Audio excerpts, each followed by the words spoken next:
The mystery that began in 1985 still haunts the small town of Allenstown, New Hampshire. The bones of a woman and 3 little girls were found in steel barrels near Bear Brook State Park. No one knew who they were, how they were murdered, or how they ended up in the woods. These are their faces.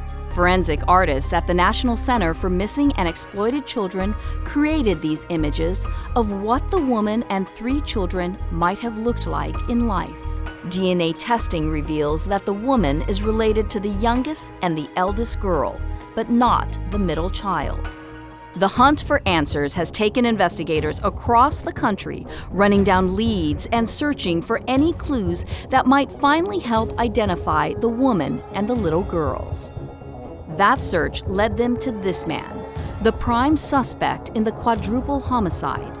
DNA revealed he was the father of the middle child, but his connection to the other victims is still a mystery.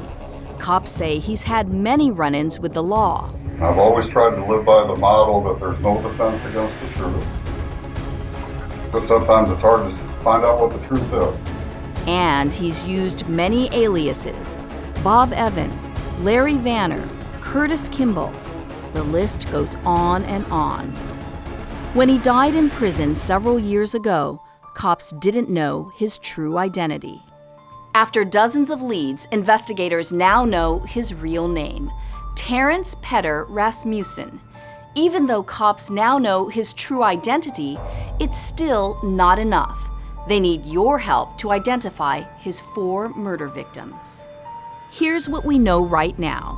Rasmussen was born in the 1940s in Denver, went to high school in Phoenix, and in the 1960s, he served in the U.S. Navy. Rasmussen was a smoker and a trained electrician. Investigators can place Rasmussen in New Hampshire in the late 70s, around the time of the murders. He was using the alias Bob Evans. But there's a gap in the timeline. If investigators can figure out where Rasmussen was between 1972 and 1979, they may be able to finally solve this case.